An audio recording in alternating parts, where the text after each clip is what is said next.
always a little dangerous to play God, to kind of start telling people why God did what he did, especially when it's negative things. But I do believe that the world has gone through a major event called COVID. The Holy Baal Shem Tov teaches us that whatever happens geopolitically is a sign. It's like a father giving a wink to a clever son. And so if something happens like this, I don't know if there was ever something like this in history where there was a plague that, I think, just because of the tremendous interconnectivity of the world today, it affected literally the entire world, unless you're, I don't know, some kind of Amazonian tribe that has no connection to the modern world. And so if God did something of this proportion, because even though maybe this was an outcome of China, but ultimately everything comes from God, so there must be a very deep reason why. And the reason is very simple. And I said this at the outset, and now, if I may say, the result of what I said at the outset is 100% true. And that is, it's a Kabbalistic principle, and it's called Hamtakas Hadinim.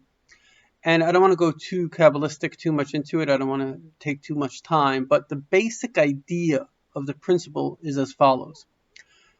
A human being has an ego.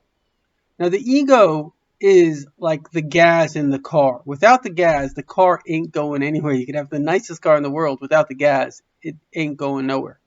So you need to have an ego. But the problem is that the ego, as I did a talk yesterday, when you have expectations, because that's what the ego gives you, the ego says, I deserve. And so if you deserve, ironically, you can't be happy because, first of all, whatever you get, you deserved. So it shouldn't make you happy. Like if my boss pays me, it doesn't make me happy. I worked very hard for that money.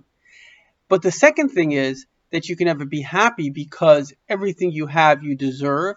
And the more you deserve, the less you have, because the ratio of what you're going to have to what you deserve will always be less. Because you could just imagine, if I'm a deserving person, so I deserve really a Learjet. It's not fair that anyone else has a Learjet and I don't have a Learjet. So that's where jealousy and anguish comes in. Frustration is really not about reality.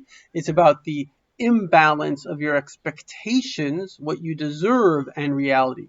So that's why many people, I did an interview with a celebrity trainer. He lived in Nicaragua, and I lived in South Africa. People that come from very difficult backgrounds, the third world countries, are much happier. And I once asked a psychiatrist, why is that?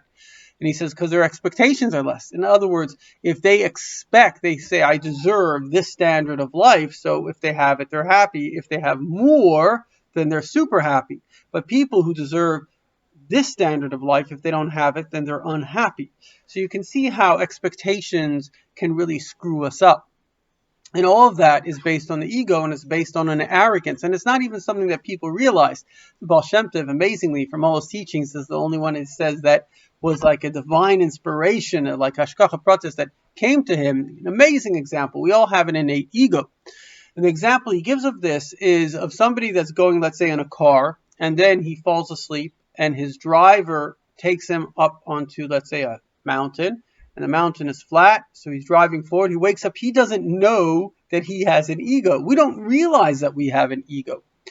And so the way we overcome our ego, usually, I really think it's the only way, is basically through suffering.